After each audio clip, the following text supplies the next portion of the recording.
Scan Zero. I wasn't really planning ever to do some deck opening, deck discovery, but also appreciate that many of us will not have access to these decks in English for a very long time.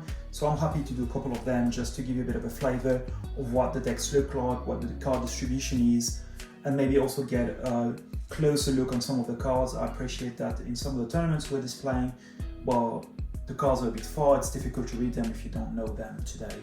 So the deck I wanted to present is Paldi of St. Cloud's Burrows Evil Twin. It's an Evil Twin deck, and it's also interesting because you get to see what an Evil Twin deck looks like.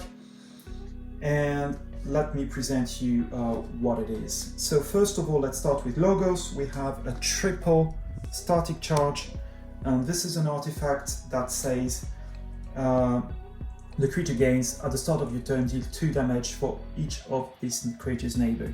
Really cool disruptive card and really wrecks your opponent's strategy, helps destroy small creatures. It's an amazing card, and having 3 of them basically brings a constant threat. Then we've got a Phase Shift, it's an old card, you know it. Then we've got Information Exchange, also a card that we've seen before. Infomorph brings a bit of draw to the deck. Hydro Cataloger is a new card. So Hydro Cataloger basically says after a player raises the tide, they archive the top card of their deck, and this is an artifact. So it works both sides, may or may not be something interesting, it really depends, but I would say it's kind of a minor effect, except that actually the tide tends to switch quite a lot during a turn. Then in the last of the common cards, we've got Edai, also a card that we've seen before. Then coming to the rare and special cards, we've got Vellum and Hide, so you know it, draw or reap once or twice depending on who's on the board and when they're destroyed. If the other one is in the deck, is in the discard, they get archived. And then because it's an Evil Twin deck, obviously we get the evil creatures. So we've got Piceweaven, Reap. If the tide is high, your opponent discards a random card from their hand. So Piceweaven, the normal one was Reap. If the tide is high, I think you draw 3. So it gives you a bit of a difference. And then all Egad, destroy, enrich each enemy creature. As far as I remember, I think the all Egad, the non-evil one, would be destroy, ward each neighbors. So here it is. The logos, not especially fast, but gives a bit of efficiency, gives a bit of archive, brings a bit of draw, but actually quite a bit of disruption as well. Moving to Star Alliance, we've got another triple actually. We've got Triple Unity or Discord. So this is a new card. And this is a card that says, essentially, choose one, choose one, it's an action. Either use a friendly non-Star Alliance creature, or return up to 2 friendly creatures and each upgrades attached to them to their owner's hand. So it's kind of a transporter platform made action, but also combined with an inspiration. It's quite a weird card, really efficient, makes a lot of sense with what Star Alliance tries to do in that set. Then we've got the Grand Star Alliance Council, and this is the board wipe for Star Alliance in this meta, in this set. Play, choose a creature of each house, destroy each creature not chosen. So basically, in each house, maximum of 1 creature will survive, everything else will be wiped out. Static Collection Array, and this is an uncommon. Your keys cost -1 while the tide is high and +1 while the tide is low. It's one of these passive effects related to tide that force your opponent basically to keep raising the tide even if they do not have cards that leverage that power. Then we have Mutagenesis Researcher bringing more icons to the deck, but we've seen that one before. Layer of the Land, also a card we know. Force Field, same. Then we've got the Ulfberth device. Each player cannot choose the same active house they chose on their previous turn. Oh, this is actually a rare. Once again, it's something that can really penalize you. You don't have a way really in this deck to remove it once it's there. So, I mean, use with caution, pretty much. Dr. Driscoll with the draw icon. This one I've been seen before. And then we've got two evil creatures. We've got Cheetah, Skirmish, and while the tide is high, if the Cheetah's neighbors can skirmish. I don't remember what the non-evil one does. Does it give elusive? I'm not sure. I think pretty much every time the evil twin will be more aggressive in the kind of options they do and more penalizing for the opponent. Could be something like that. And then we've got CR Officer Hawkins, evil twin as well. Deploy. Play, your opponent loses one for each of CR's Officer Hawkins non-star alliance neighbor. And it's pretty much the opposite of what the normal Officer Hawkins does, which is play, you gain one for each of its neighbors that are non-star alliance. All right, so let me move that up slightly to give enough space for Untamed. So Untamed is kind of, I think it's really interesting for you to see that one because it shows as well how different Untamed feels in that set. So we've got the Fitas with a couple of bonus icons. Fitas has already been seen before. Nothing very much new there. Persistence Hunting, same thing. Maliobe. So while the tide is high, Maliobe gains Skirmish. And before fight, enrage the creature Maliobe fights and each of that creature's neighbors. If I look at how the different sets evolved, you realize how the creature design has been really, really improved, and how much the effects make sense and can be interesting. Then we've got Mollyoak, destroy an artifact. Mollyoak, actually, I realize now there is an artifact destruction in the deck, which is good, and it's a really powerful card. There's not so much artifact management in the set, I feel, and this is one of the few, and it's a really, really good one. Infighting, which is the second, I wouldn't call it a board wipe, but usually you manage to get out about half of the creatures on the board, which is Infighting. Each creature deals damage equal to its power to its right neighbor. And that's a really important card, and maybe if we do another deck discovery, you'll realize as well this is a card that synergizes very nicely with some of the Shadows effect, which helps you steal during your turn, or even sometimes steal during your opponent's turn. Waste Not, which is an uncommon, really, really strong card. Play, destroy a friendly creature, draw cards equal to half that creature's power, rounding up.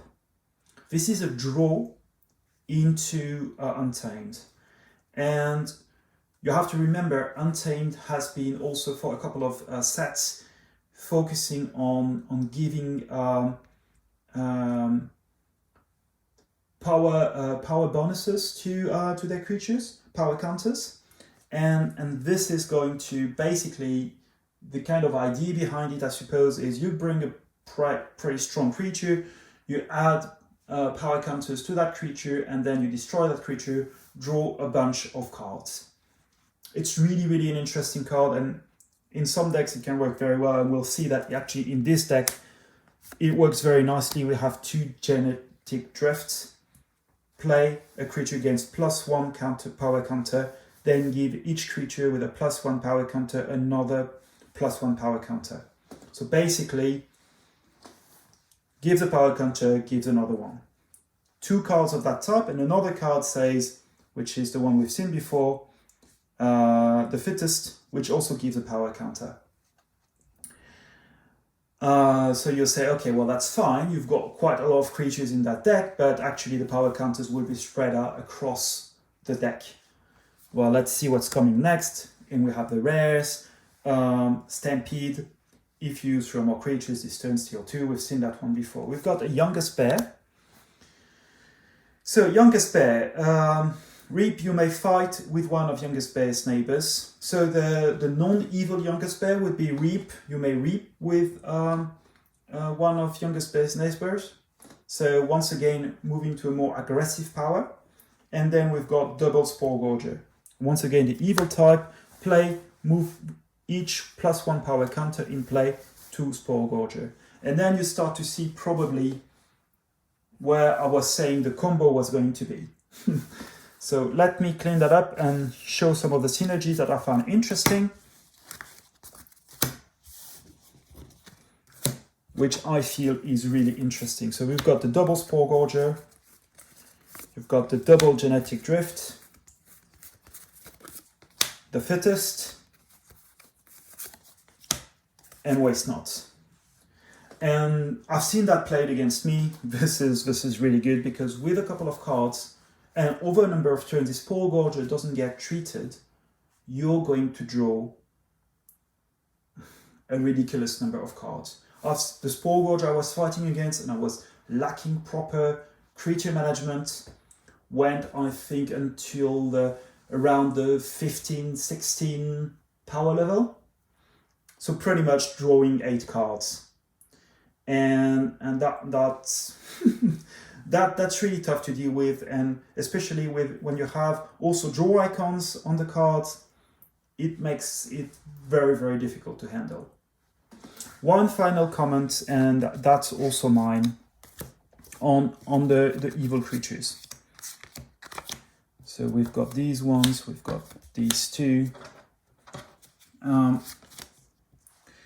So overall, when you see the evil cards, usually you move from something that's quite a benefit to you to something that's quite aggressive and a detriment to your opponent.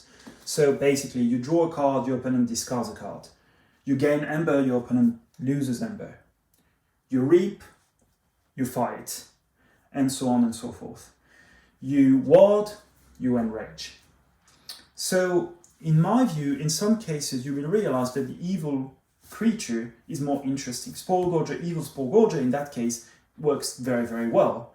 But in most cases, I think I would prefer to Reap with Youngest Bear neighbor. I would prefer to gain Ember with Officer Hawkins, or I would prefer to draw card with Pious Weaving. So to me, I'm feeling maybe actually the non-evil mirror of that deck could be even more interesting. I think it will miss out on the combo of Spore Gorger, but most of the evil creatures would be nice and would be maybe more interesting. So it's a decision, but that's it.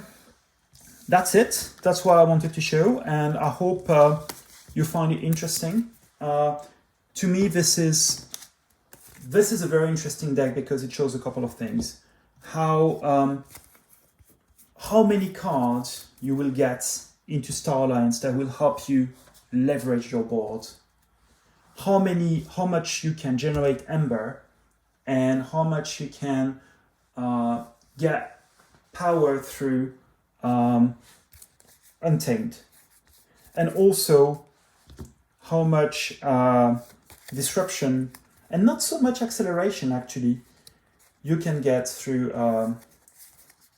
Logos. Now, is it a strong deck? If we look again, how much Ember control do we have? In Logos, well, with an asterisk phase shift, but pretty much EDI in information exchange. In Star Alliance, we've got static collection array, and that's it. And in Untamed, actually I don't think I had the evil creatures, so let me check. Actually, this one. And in Untamed we had 0, which was what I expected. Very little Ember control in Untamed as usual, except for the Murmooks.